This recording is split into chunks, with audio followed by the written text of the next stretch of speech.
Interior designing এর ক্ষেত্রে সবচেয়ে চ্যালেঞ্জিং হলো টেক্সচার অ্যান্ড প্যাটার্ন, এবং এই টেক্সচার এবং প্যাটার্নের ক্ষেত্রে সবচেয়ে হেল্পফুল জিনিসটা হলো এইচপিএল শিটস। আপনি যদি এই ক্লোজেটটাকে একবার দেখেন, প্রিমিয়াম একটা লুক দিয়েছে শুধুমাত্র ক্লোজেটের বোর্ডের উপরে এইচপিএল শিটটা পেস্ট করার পর। এই এইচপিএল শিটের বিভিন্ন ধরনের টেক্সচার হয়, বিভিন্ন ধরনের প্যাটার্ন হয়, যেরকম এই যে একটা ডার্ক গ্রে শেড আপনি দেখতে পাচ্ছেন, একটা রক টেক্সচার আপনি দেখতে পাচ্ছেন, এইটাও একটা এইচপিএল শিট।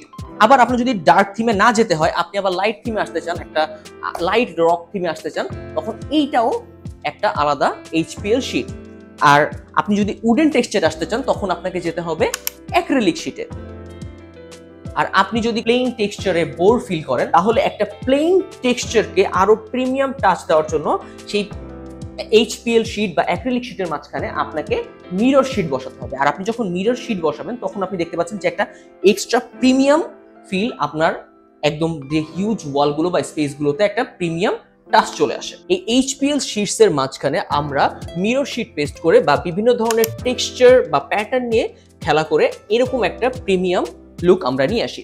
আর আরো বেশি প্রিমিয়াম করতে চাইলে চয়েস থাকে লেমিনেশন শিটস। লেমিনেশন শিটস এর সাথে আরেকটা প্যাটার্ন অ্যাড করার জন্য আমরা ব্যবহার করি লুভার। আর এই লুভারের সাথে আরো একটা সুন্দর চয়েস হচ্ছে ইলিউয়েশন পেইন্টিং। আর এটাকে ইলিউয়েশন পেইন্টিং এই কারণে বলা হয় যে এটার একটা লাইট শ্যাডোর একটা গেম আছে, খুব সুন্দর। যখন আলো পড়ে তখন একটা সার্টেন জায়গা থেকে একটা লাইট রিফ্লেক্ট করে, আবার কোনো কোনো জায়গা থেকে লাইট অবজার্ভ করে। সো এই যে টেক্সচারটার জন্য এটাকে ইলিউয়েশন পেইন্টিং বলা হয়।